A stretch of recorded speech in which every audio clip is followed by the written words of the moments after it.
What exactly does a Sasquatch do during the harsh northern winters? This is what we will explore as we take you on an epic journey into the snowy wilderness of the White Mountains of New Hampshire.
Winter in parts of North America can be a very harsh proposition.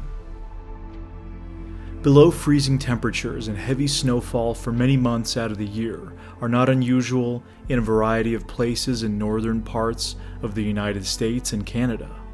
Somewhere like Alaska or the Yukon, it can take up to half the year, while other areas of Canada and northern states in the Midwest and northeastern parts of the US, it can last anywhere from 3 to 5 months. Having lived in New Hampshire in the Northeast for most of my life, I am no stranger to the reality of the winter months. It can be a long and dreary time period that many struggle with. Cabin fever, months of boredom, and snowbirding to warmer places is common for people who don't find ways to enjoy the winter. Outdoor activities like hiking and camping take on a more complicated dimension during this time period. Snow, ice, and cold can make a simple summer hike turn into a dangerous endeavor in the winter months. So what about wildlife? How do various species like mammals deal with the winter months? One would imagine that areas like those in the mountains where snow is present for most of the year would not be very conducive for the sustaining of life. How would something like a Sasquatch truly be able to survive in a place like, say, Alaska or Maine, with how harsh the climate can be during that time of year?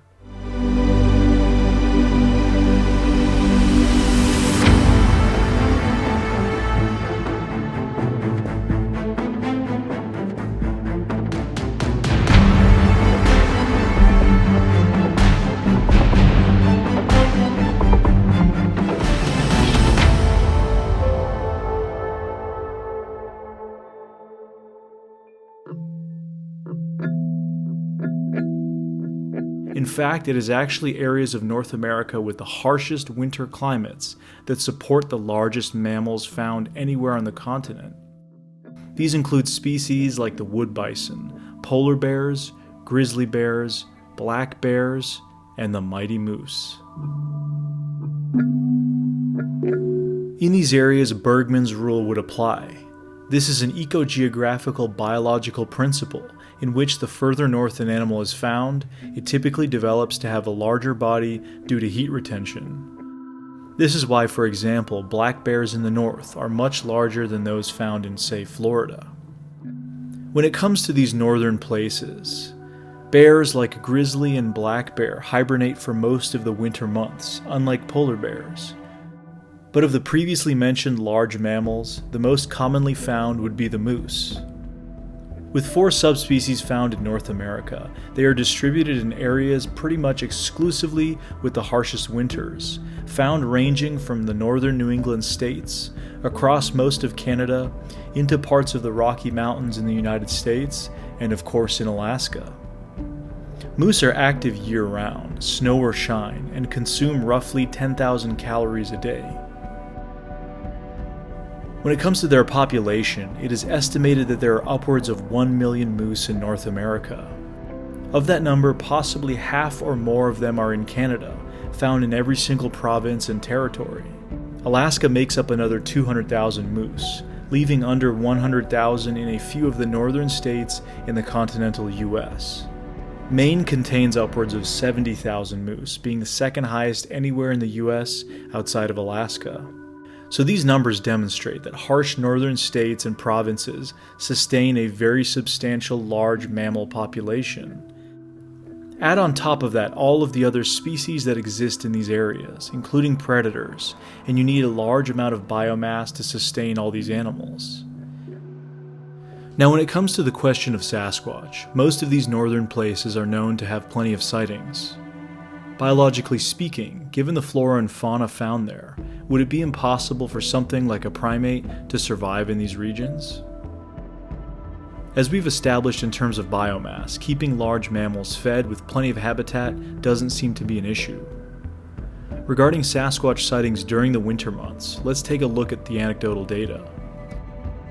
My buddy Mike Lucci hosts a show called the Bigfoot Journal on the Untold Radio Network and has looked into winter sighting data for a previous segment he's done. With the winter season officially underway, many Bigfoot researchers tend to stay out of the field this time of year. The short days, cold temperatures, and icy conditions can make investigations challenging, uncomfortable, possibly even dangerous. Plus, it doesn't help that Bigfoot activity and reports seem to slow down this time of year. Many researchers believe it's because fewer people are out in the woods, but that might not necessarily be the case. We'll dive into the data of winter Bigfoot sightings, why they're so low, and highlight some potential factors that could be shaping this trend. I examined 234 Class A reports posted on the BFRO public database from 2014 to 2024 and pulled 2 important pieces of information from them: the month of each sighting and what the witness was doing when it occurred. The aim here was to identify any potential patterns in witness activity or at certain times of year. Here's what I uncovered. In total, only 39 of the 234 reports I reviewed happened during winter months, the lowest amount of reports in all 4 seasons. At first glance, it seems like this alone gives credence to the fewer people are in the woods narrative. However, there's one issue that goes against this viewpoint. For this to be true, we'd ideally need at least a plurality of sightings in the spring, summer, and fall to happen while the witness was engaged in outdoor recreations like hunting, camping, fishing, or hiking. And that's nowhere near the case. In all 4 seasons, the vast majority of Class A sightings happen when the witness is driving. As you can see, I categorized these reports into 7 main sections based on the witness's whereabouts or activities during their sighting, and 145 of them, nearly 62%, happened while the witness was driving. In just wintertime reports alone, the witness was driving in 27 of them, over 69%. That's the highest percentage of all 4 seasons. Only 56 reports describe the witness engaging in outdoor recreations, like hunting, hiking, or camping, with only 6 happening during winter months. That's a small fraction of the total reports I analyzed. On average, Bigfoot sightings decrease between the fall and winter by more than 51%. However, the aforementioned data I just highlighted seems to indicate the steep drop-off isn't based on people being out in the woods. There appear to be other factors at play. To that point, I decided to regionalize this data set and divide them into 6 sections: the Northeast, Southeast, Mideast, Midwest, Northwest, and Southwest. It revealed that sightings decreased sharply from fall to winter and are lowest from December to February in every region except the Southeast. So across the board, sightings reported in the winter are down, as Mike showcased. While winters around North America have been warmer on average in recent years, this doesn't mean they have been any easier in many places. This winter has been particularly harsh in northern New England, or at least that's how it felt to me. We received above average snowfall and cold temperatures in January and February. Contrast that with last winter, which was one of the warmest on record in a long time. With heavy amounts of snowfall, however, there is a benefit. Snow is one of the best ways to track wildlife and their impressions. Fresh snow provides a perfect canvas for footprints to be seen. Large creatures moving through multiple feet of snow will leave quite the impressions. This is true of ungulates like deer and moose. This is also the case with bipeds like us humans. We have to assume this would also be the case with the Sasquatch moving through thick snow. There would surely be a substantial trackway visible.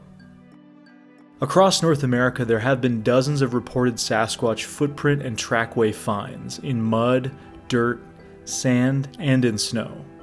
That being said, tracks found in snow and during the winter seem to be in the minority of the previously mentioned. One extensive alleged trackway was found by snowmobilers in a remote area of northern Minnesota near the Canadian border in 2012. They filmed thousands of footprints, which were 17 inches long and 8 inches wide, following it for 3 miles before losing the trail. Whatever made the prints was navigating the very deep snow with relative ease, using the terrain like logs and ridges to sidestep on, using trees for cover, and easily clearing thick brush.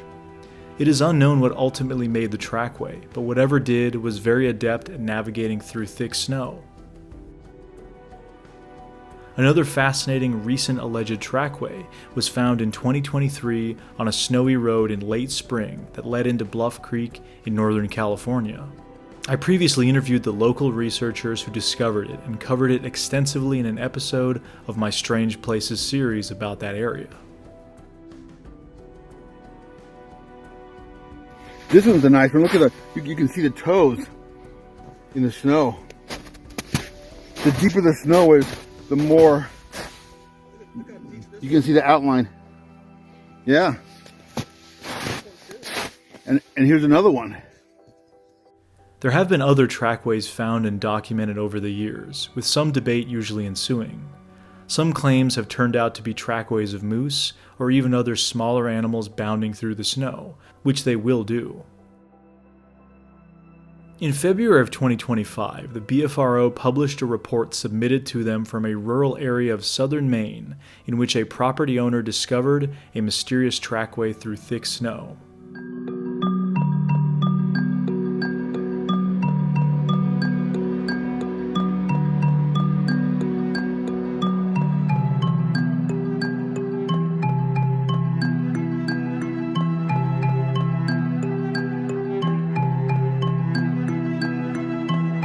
I went to check out near that area a bit with a friend and came to the conclusion that this would be a somewhat unusual, but perhaps not unheard of area for such a creature to be moving through. This part of Maine, while offering some forest cover, is at the very dead end of any potential habitat in this part of the state, being right by the ocean and overall being in the most populated part of Maine, which in general is a very sparsely populated state. In regards to the trackway itself, when Dr. Jeff Meldrum was asked his opinion of what it might be, he believed it was nothing more than an ungulate, likely a deer, hopping through the thick snow before resuming its quadrupedal walk in an area where it became easier to move. The trackway caused quite a stir online and even resulted in an article published by the Daily Mail about it, and the Bigfoot topic in general. A few days after the news broke of the southern Maine trackway, a post was made in the Bigfoot subreddit about bare human-like tracks found a couple hours north from there, also in Maine. The area was around Greenwood, Maine, which is fairly close to New Hampshire's White Mountains and the mountains found in western Maine. This area contains millions of acres of continuous forest and remote areas. My initial thought was that some of these prints looked very human-like. Was this maybe a prank somebody was playing based off of the news of the previous trackway that went viral? I figured it might make for a worthy investigation and had plans to drive up there to the trail to see if the prints were still visible. But before I could do this, the user posted an update on Reddit in which they found out that there actually is a person who hikes that particular trail barefoot, even in winter. As strange as that may sound, let that be a warning to all that even during the harshest of weather, you still have some people who will go out and walk barefoot in the snow.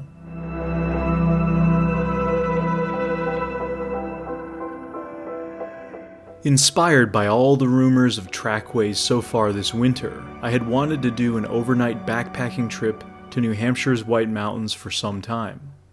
So we decided to head up to a mountain that would afford us some great views of not only the White Mountains, but into the surrounding areas as well. Sit back and enjoy as we take you on a journey into this winter wonderland.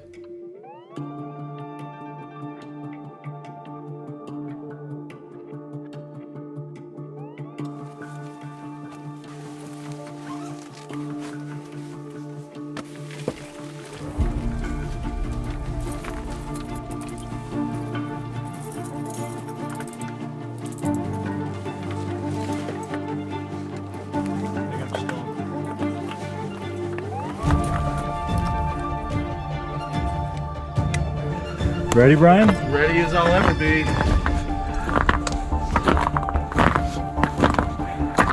Chewie's ready, huh? He's got his pack.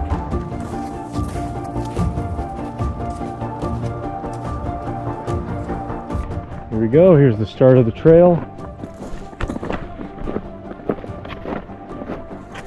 Seems packed in pretty well, so hopefully we're not going to need any snowshoes.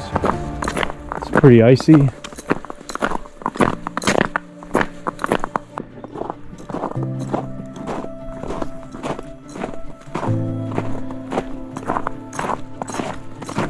been a couple feet of snow here on the ground, especially up here in the mountains, so right now we're lucky enough that this trail is packed in pretty well. Just kind of cruising on top of the ice. Be curious to see if there's any signs of any animals going up the mountain or anything. We got a few miles to go, so should take us a good few hours. The uphill begins.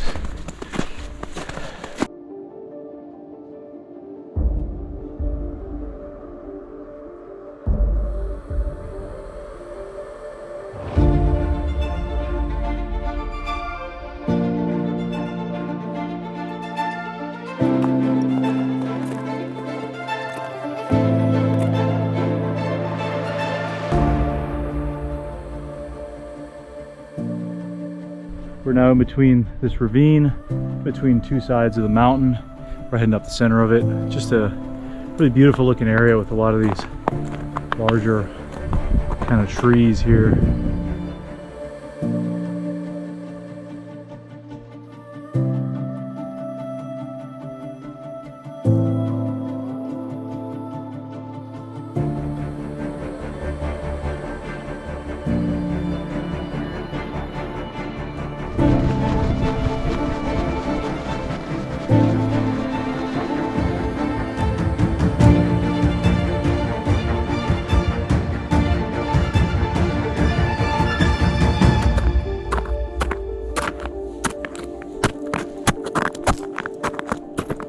Alright, well, we've made it to about halfway up. We've got a little bit of some views through the trees. You can probably barely see them on camera, but we're getting there, making pretty good time. It feels really good in the sun. Got some pretty icy sections and then some sections that are a little more melty where the sun is, but we're making it. Beautiful, beautiful day.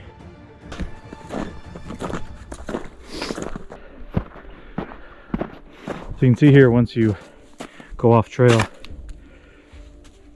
just how deep that snow goes. There's my tripod and camera. That's pretty good.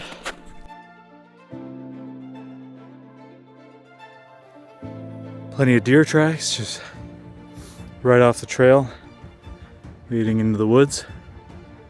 So they were moving through deep snow.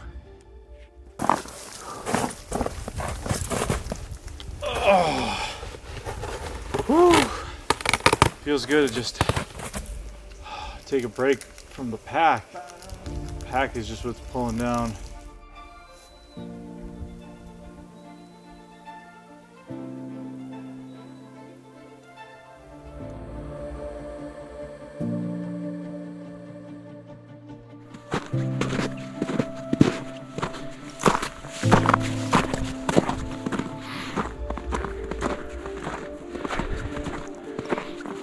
As we're getting higher in elevation, you notice the deciduous trees start fading off, and now it's mostly conifers.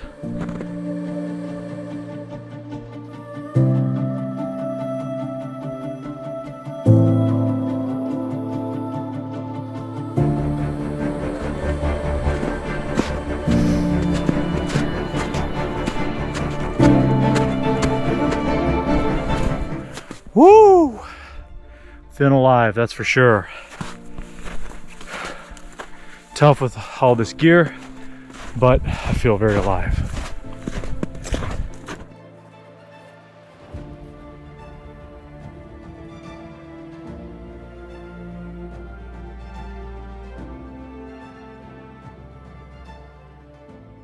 Snow is very loose here. This will be good for sledding tomorrow as we come out.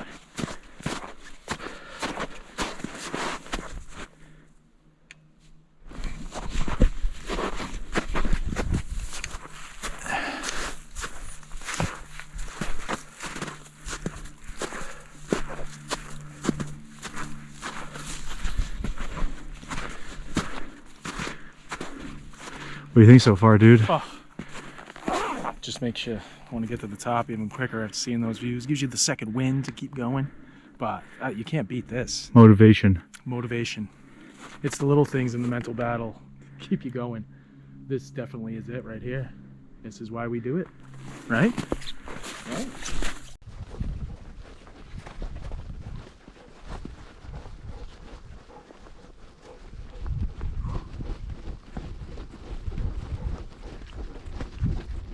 Whew. All right. We're gonna chill for a minute. Oh, chill time. Oh wait, Chewie's coming. Chewie's coming. Feels real Chewie, good. stay. Chewie, hey, the tripod. The tripod. Chewie, go slow. Ah. Dude, I'm watching because it was like Chewie just knocked the camera over. What do you think, Chewie? He's got this pack. I'm not going around it. All right, let's try that again. Without Chewie knocking the camera over. We just wanted to chill, take a little break. Yeah, I'll take one. I got plenty too, so. Some little Japanese candies. This is Calpis. I don't know what else it says, but got 3 different flavors. Strawberry, blue one. I don't know what the purple one is, but a little motivational treat.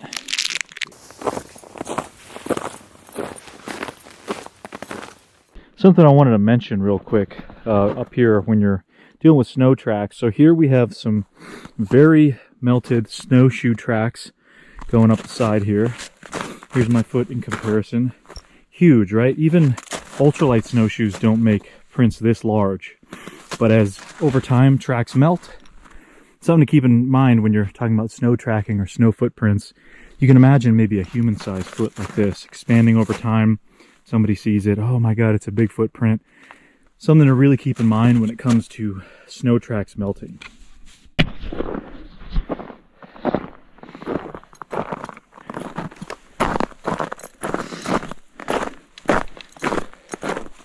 Downhill, uphill right away.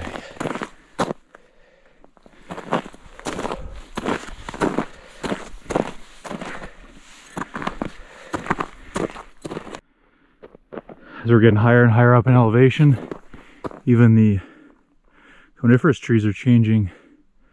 Got a lot of the lichens and stuff on them.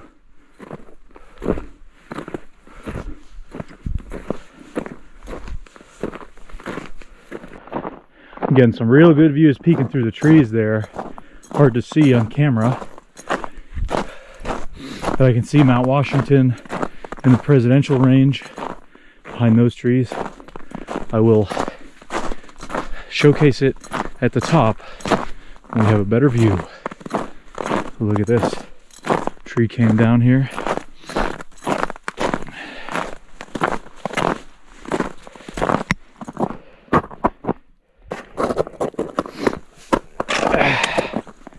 Easy with the spikes.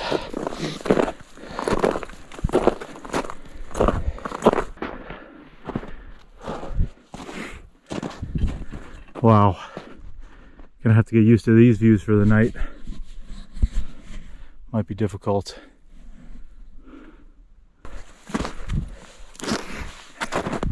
There's Chewie waiting for me. And there it is. Home for the night. We made it. We're not going up until... Here we go, home for the night.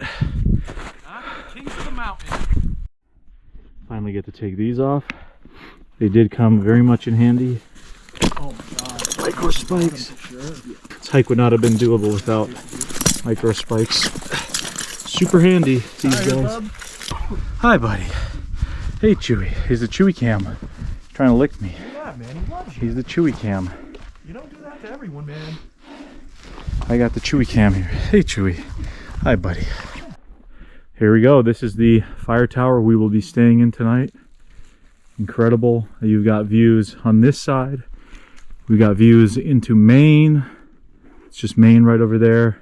On the other side, we have views into the White Mountains. We'll be able to see from the tower some of the higher peaks, but beautiful weather right now.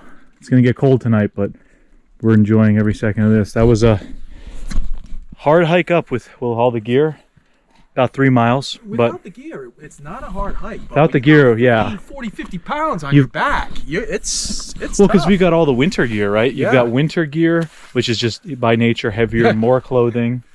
Well, we'll see what it's like up in there. It's a lot bigger than I thought. Thought it was a small little area, but And I thought it was a little higher. all right, let's go check out the inside before we take all our gear up.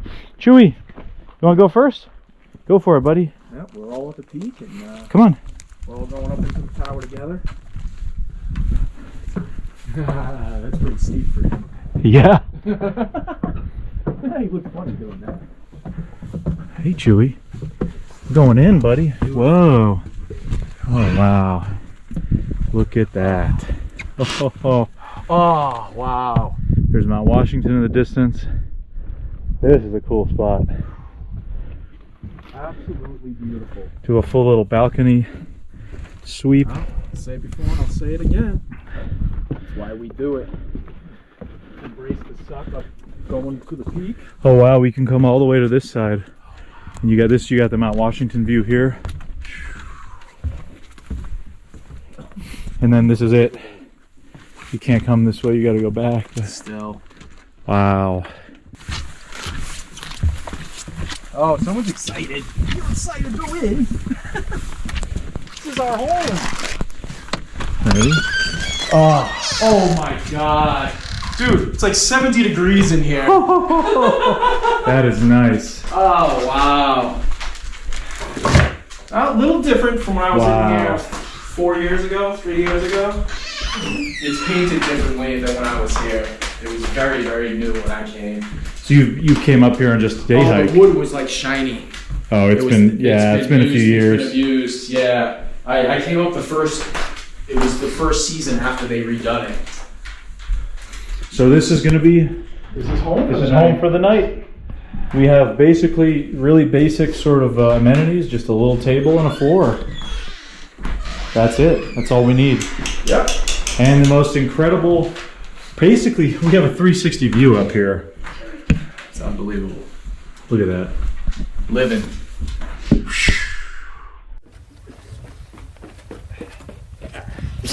Oh, bless you.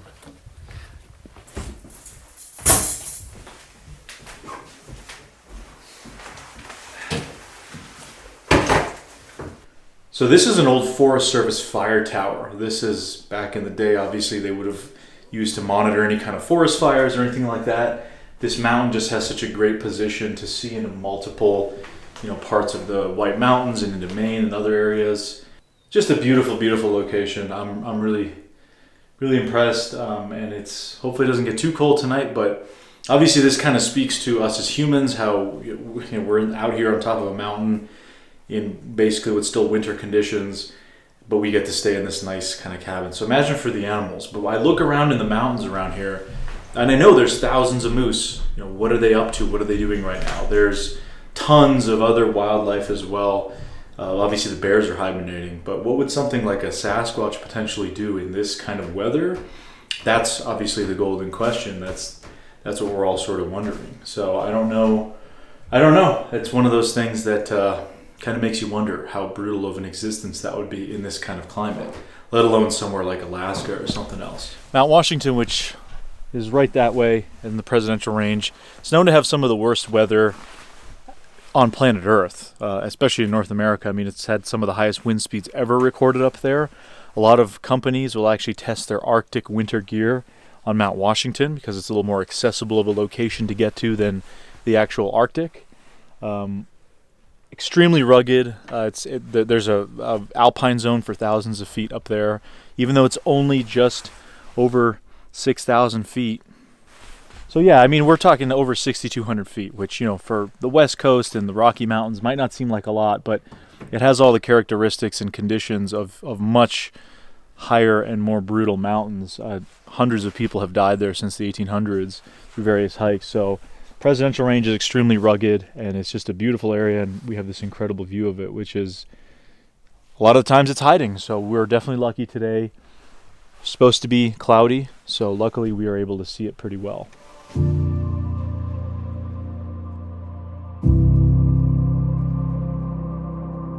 Looking down here into Maine, and there's a cool little pond way down there.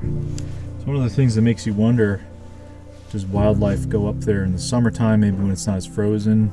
Good fresh water source. I'm just getting some gear together, charging some batteries. It's something people ask me a lot in the field, is how do I keep all my stuff charged and in order, and it can be tough when you're lugging all this gear around. Here I've got an Outdoor Tech portable battery pack. It's obviously really cool because it's got the Bigfoot, just a small, just a very basic charger, and I'm going to charge a couple of these GoPro batteries that way. Easy enough.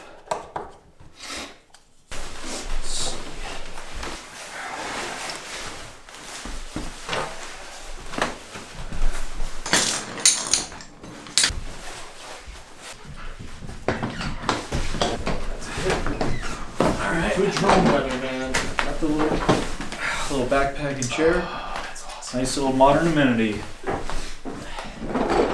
Oh, we're all settled in to our home for the night. Chewie's got the right idea. What do you guys think so far? This is awesome. Worth it. Worth it and then some. Yeah. Oh yeah. Here's all the gear we lugged, so you can see. All sprawled out. You got just food, clothes, gear. We even brought a little heater buddy up here just in case. Got obviously our cook stove since there's no wood stove or anything. Gotta do what we can. It's the log book for the cabin. We'll check that out later. Oh yeah. Everything's kind of sprawled out, and it's big enough, but I feel like it's not too big. It's got enough space that I think we're gonna be comfortable. If we can keep our body heat at night, it's gonna help too. Yeah. We'll probably just take, one person lays there, another here, another one right there. Easy enough.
What's from the menu right now? We got poor boy ramen noodles. Top ramen. And I like to throw in some jerky bites. So a little tenderloin, teriyaki chicken, teriyaki flavored tender bites. Nice. Just a little more calories and protein. That's it. Soup in a cup. How's it looking?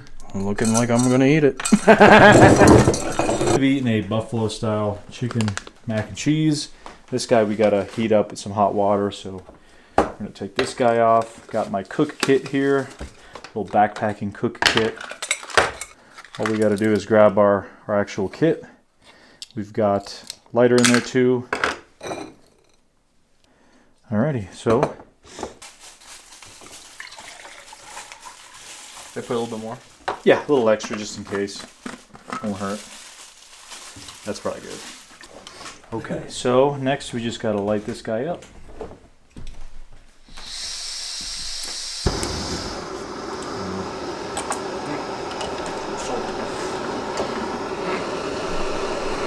There we have it. Try to keep it on there like that. That should cook pretty quickly, so I'm gonna be eating an MRE right now. So basically everything here is military style MRE. Let's see what we got. We have a chocolate hazelnut cocoa beverage. So this is like a little hazelnut drink. That's cool. We've got crackers, 2 packets of apple jelly. This is a strawberry tart. It's like a Pop-Tart looking thing. And then I've got the self-contained packet for cooking. My penne with vegetable sausage crumbles and spicy tomato sauce. Take my food pack and I just drop it right in here.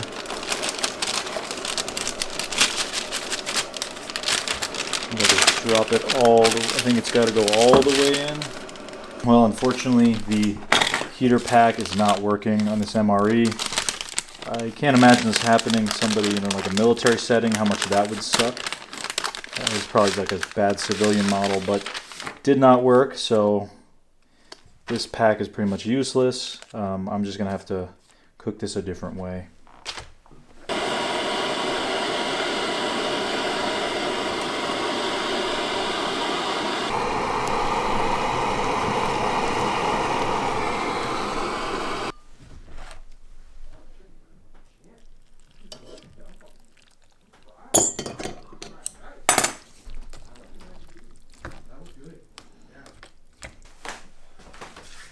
Look, just Chewie's taking up like half the place.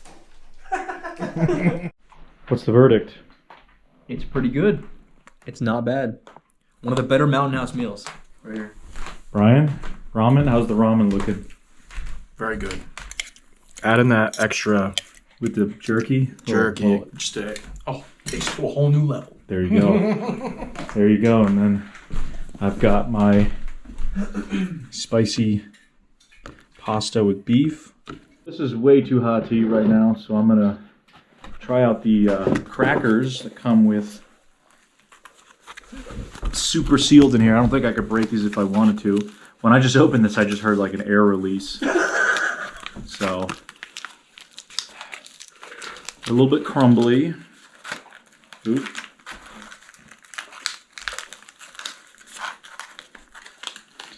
Basically, this is what they look like. Here we go.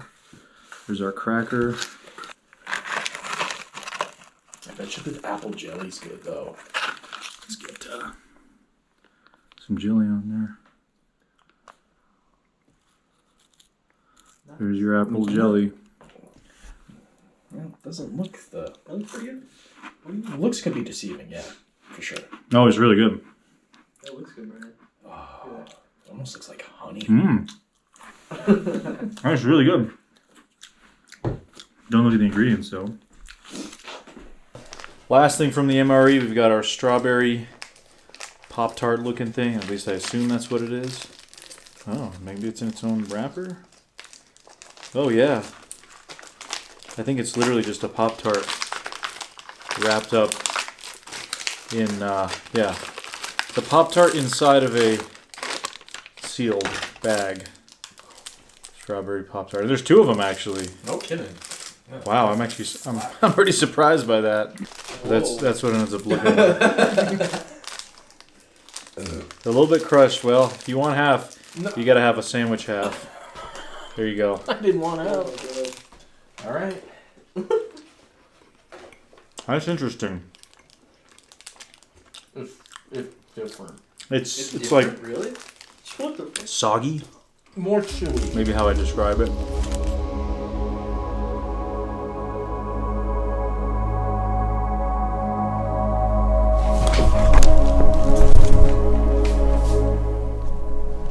Luxurious bed setup. With a view like that, can't really complain.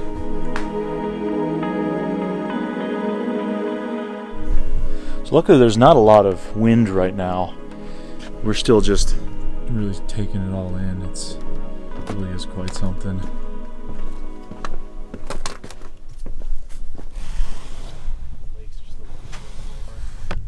What is that thing down there?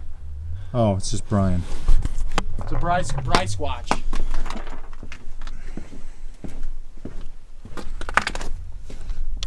Ooh, as we can see, got a lake all the way over there. You've got a ski area down that way. There's an entire town down there, so I'm sure we'll be able to see that pretty good. That'll be illuminated pretty well. But you can just get an idea for how much space there is out here.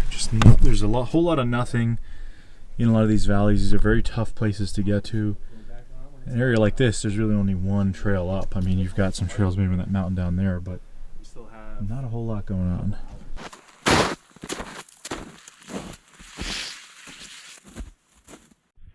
So I came down for the tower to do a little exploring around, and I found the area of the toilet. Kind of just an open toilet with 2 walls there. But you got a great view. You can look down that way. But anyway, just as I'm kind of exploring around, I want to talk about wildlife living at a brutal elevation like this. I mean, aside from birds, there's not a lot up here. Once you get past 2,000-3,000 feet, this is, some of these conditions up here are pretty rough. So that being said, on the trail up here, we did find plenty of deer tracks. And I've read that recently people have found plenty of moose tracks as well going up the trail. So maybe they're coming up here for some reason, but this time of year, sort of I'm hiking on right now is very hard packed, right? This has been compounded. The moment you step off a trail, you start sinking in. I can't even get to the bottom. I mean, almost to my knee.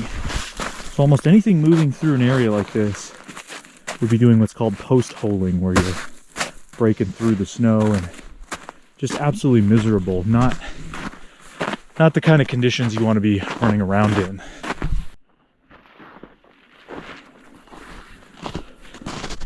This is a very different environment than down at the lower elevations. This time of year, obviously, a lot of snow everywhere, but my point being, I think in the summer months, animals are absolutely coming up to these higher elevations. Even up here, there's a risk of bear and other creatures. Whereas this time of year, obviously there's no bears. Something like a Bigfoot were around, I find it really improbable that it would be anywhere near here at an elevation like this. But that being said, we are at such a high elevation that we're able to really see all around us. That gives us a great vantage point for areas that potentially might be good habitat for just other creatures in general.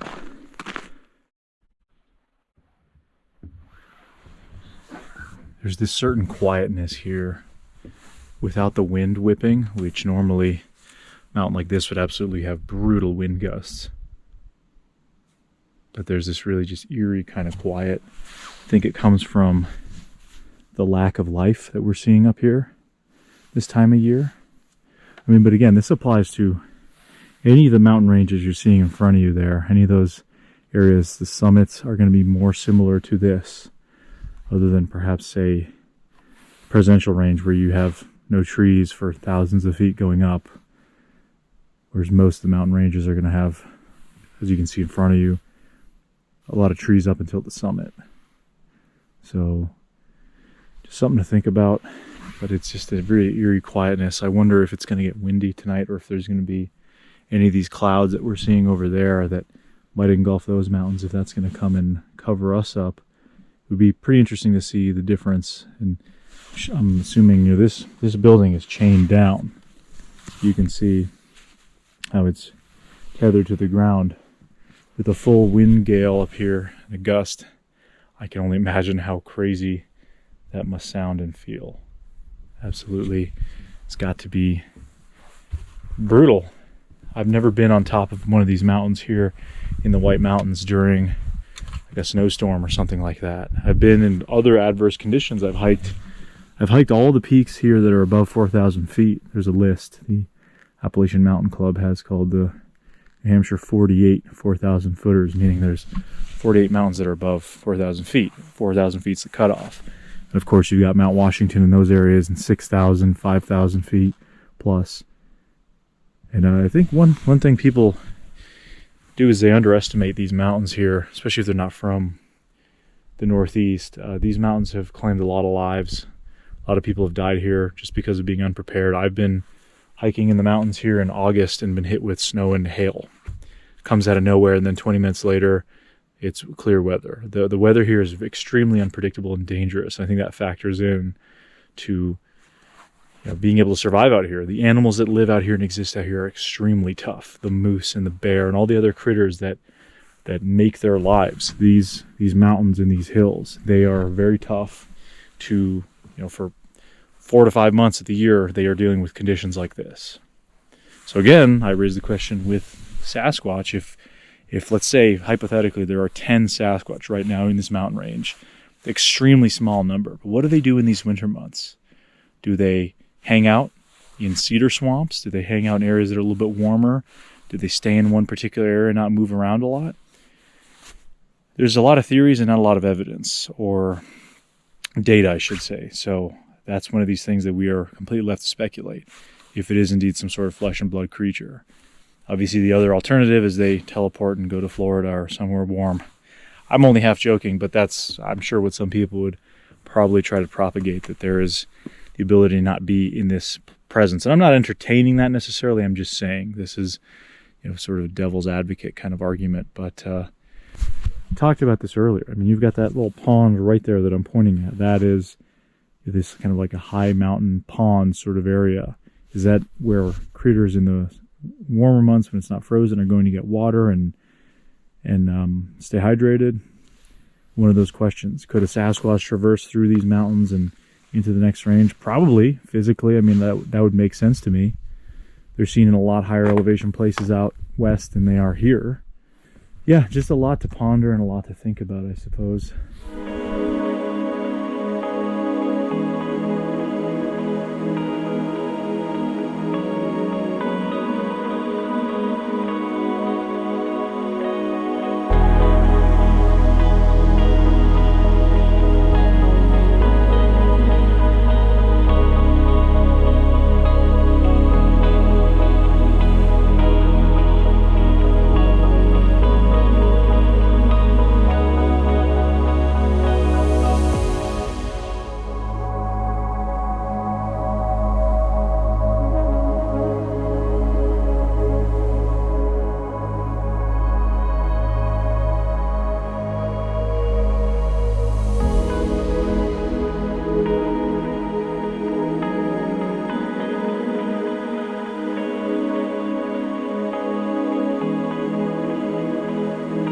Now dark. We have all these lights strung up on the inside here. Looks pretty cool.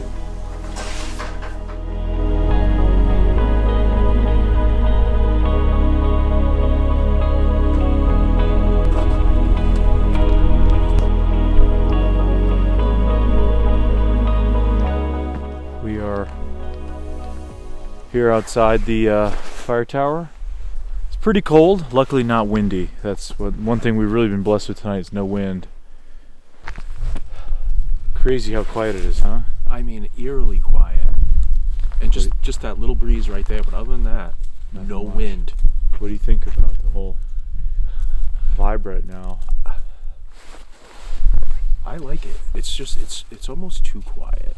Yeah. But like there's nothing up here. I was talking Nothing about that at all. earlier, creature wise. We're the only ones up here right now. Yeah, and just looking down at the lights and the towns. Yeah, you can see in one side in Maine and the other side New Hampshire on the one side. Mm-hmm.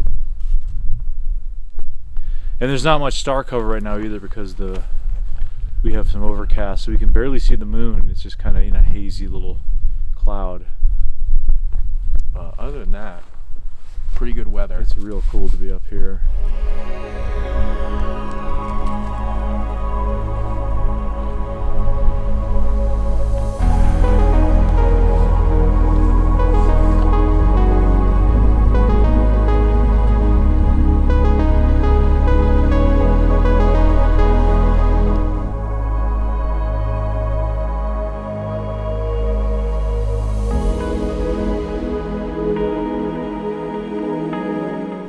So we've been getting sporadic cell service up here. I mean, we are on a pretty high location, but I got nothing at the moment.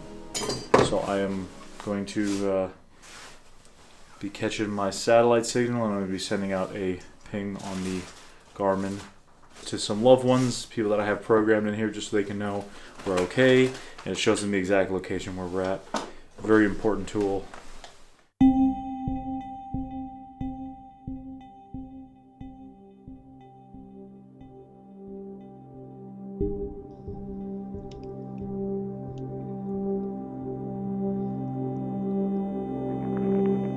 This gives you a good view of the valley below. See how bright the moon is tonight. It is so bright I don't even need a light out here anymore. So I'm gonna scan now my thermal. I don't expect to see anything at all, but I did lug this thing all the way up here, so I'm gonna get my money's worth and actually use it a little bit, because why not? I'll relay that footage as I'm looking here. You can kind of see objects way in the distance. It's so far out. But as I scan the tree line in our immediate area, trees are glowing, the rocks are glowing, but there's obviously no living creatures probably within a wide radius of this area. But again, I'm going to scan anyway. I think it'd be hard to see much from this perspective anyway because of the amount of coniferous trees and stuff up here. The valley there looks like, wow, I mean on the heat signatures there's barely anything actually showing up. Maybe the lights at the ski lodge, that's what I'm looking at here on screen. I apologize for the line in the middle of the screen. That is a technical error on the thermal I need to get fixed. So there's some cliffs in the distance, and you can see that now. That is what is glowing red at the moment. Those are a bunch of cliffs down there, so they accumulate heat during the day. So the only thing I can really see going off in the distance is a rock face that heats up during the day and still retaining that heat, even though it's freezing. Rock is obviously a great conduit for holding heat. Mount Washington, yeah, there's some rock faces there that are kind of glowing, but yeah, there's nothing in the area, and I suspect if there was a creature to be seen nearby, we would definitely hear it moving through the snow. So there's nothing really out here, but for the sake of the thought experiment, being up here in this cold winter terrain, it reminds me of the story of the Wendigo. I know a lot of people say, well, that's not really a Bigfoot story, and I don't think it is. You have the sort of spiritual Wendigo and the more physical manifestation, Wendigo psychosis, people becoming cannibals in the winter.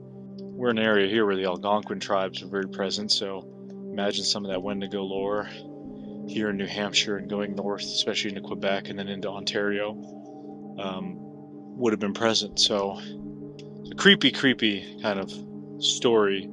And I know there's some debate, like I said, between the Wendigo. Is it a physical creature or a spirit or just some manifestation that turns people into cannibals in the winter time? out of desperation. That's what I kind of like about it. It's a sort of catch-all. It sort of has a different story, depends on who you talk to. And I'm sure it was like that with the natives. But I mean, I can imagine these people back then, hundreds of years ago, thousands of years ago, braving these kinds of climates and surviving and thriving in it. And, you know, now we can barely stay out in this kind of environment without being in an enclosed space. And even that, we have it so easy compared to previous generations that, you know, for lack of better words, sort of explored and survived on these lands.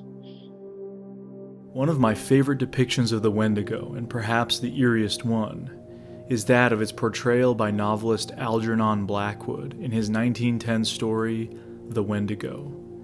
In this tale, moose hunters in the remote wilderness of northwestern Ontario experience the harsh winter and encounter the horror of the Wendigo.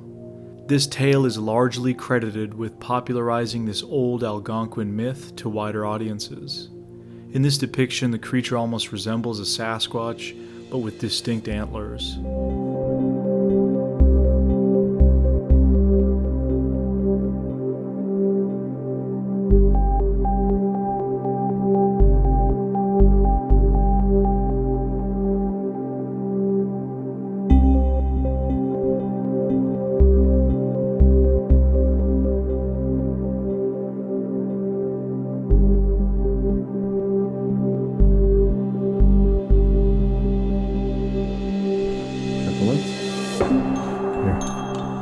There you go.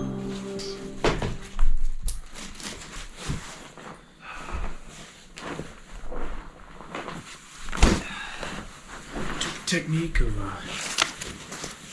putting my feet up in my jacket.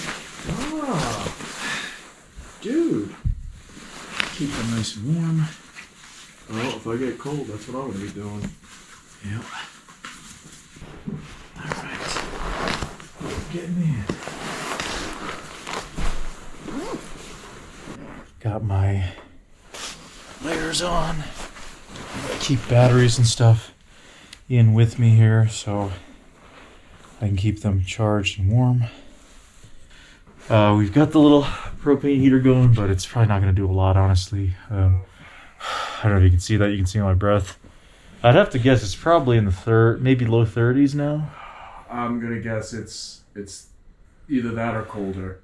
High 20s. Maybe, yeah. It's cold, but it's cold. We'll be all right. We're out of the wind. And yeah, it's the most important. we're bundled. So. Alrighty, well, we'll see you in the morning then. In the morning. Night, man. Take it easy. Chewie's just gone. Chewie's I can see gone. some of his hair sticking out. Good night, Chew. Alrighty, well, here we go.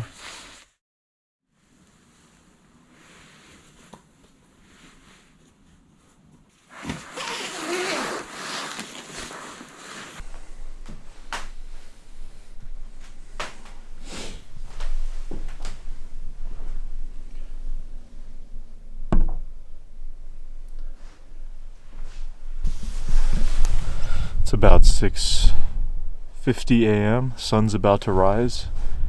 Looking out towards Maine. It is a very cold morning, but looks like we're going to be treated to a pretty nice sunrise. Beautiful. Still not a lot of clouds in the sky. Visibility, it's a little hazy, but you can still see Washington very well over there. Cool to see that when the sun hits. You got this really cool beam in the sky right now from where the sun looks like it's coming out. So nice.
morning out here. Wow. But that wind chill is pretty gnarly right now. You know, I've got heavy duty winter gear on just to be able to stand out here for a few minutes. So I just imagine an animal, a moose, a creature that's living in this habitat year round. And moose, bear, obviously they're hibernating, but imagine the moose. I mean, they have to have some real thick skin and hair and fur. It's an impressive feat if you actually kind of think about it for a moment.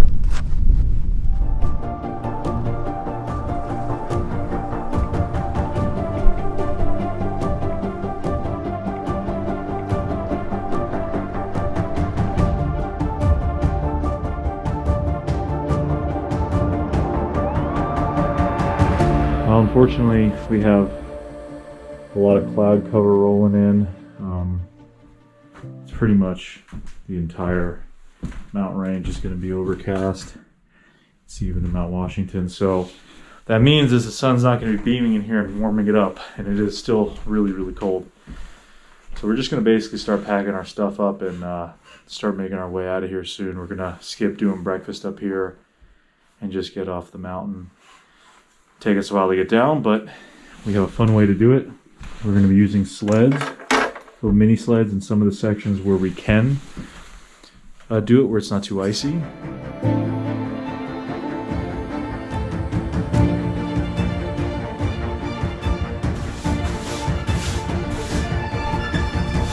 Getting ready to go here. Most everything packed away, but it's been quite an adventure. It's a really cool spot. This makes me wonder, you know, if there is a Sasquatch creature in these mountains, you know, how would it survive in this kind of cold environment? What do you think, Brian? I mean, it's crazy to think about, but then you think of other animals that survive in the winter. That's with what I've been moose, saying. deer, and all Right. of them. So it's not impossible. I mean, we're not that far from multiple locations that have had sightings and encounters down in the valley here, Yeah. towards Mount Washington. I mean, your own encounter happened, just that direction? Yeah. Basically that direction. Yeah. Right down in that valley. Mm-hmm. We'll revisit that at another point. We'll go to that location, but it's an area that has sightings, so it makes me wonder in the winter, you know, what are they doing out here? Are they... That's I'm curious about that because it's pretty rough. It's rough. It's Yeah. rough, especially at night. Oh yeah. So will we know the answer? Maybe, maybe not. I don't know. But we will continue to ponder the possibilities, right?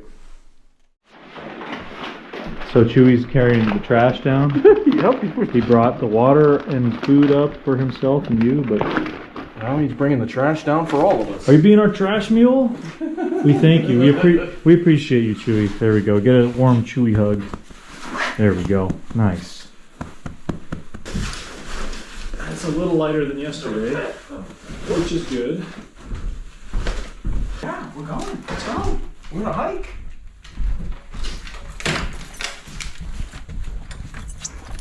All right. Until next time. See you later, Fire Tower.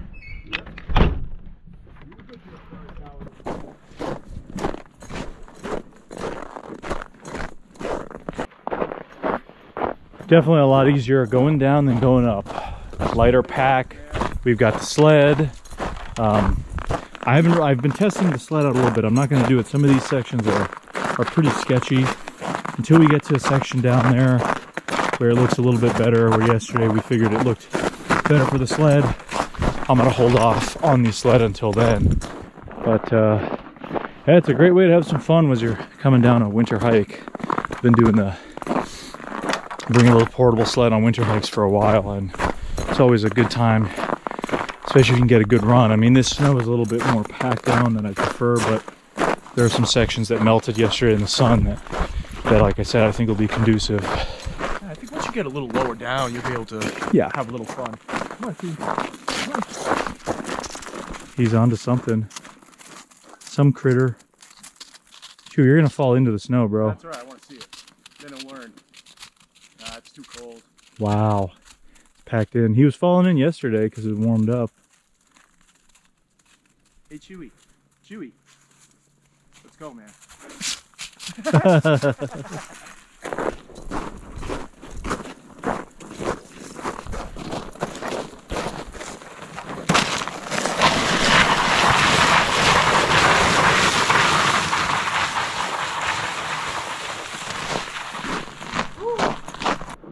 area looks pretty flat, not too sketchy.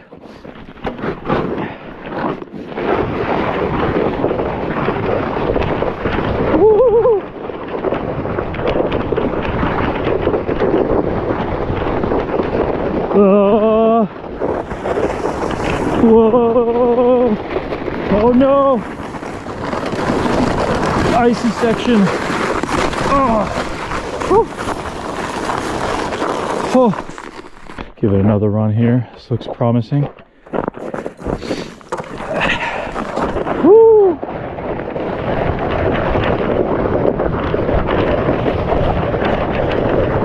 Whoa!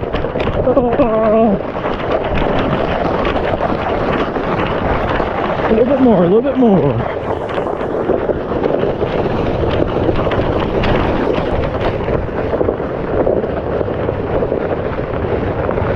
Oh, rock. Oh. Oh. Oh. Whoa. Another rock. Whoa. Almost hit that rock there. This is more like ice sledding. Ah, rocks. Oh. Whoa. Oh boy. I can't stop. Ah! Woo! Whoa. Whew.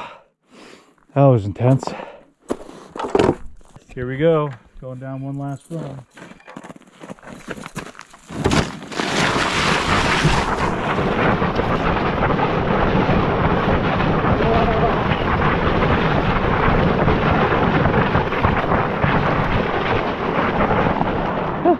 Not bad. Well, we're back down in the valley now. We are just about the end of the trail. So this adventure is now over. What an adventure it was. Amazing time. This was a good time. Definitely enjoyed being up there. What a view. What an area. Just makes the mind wander.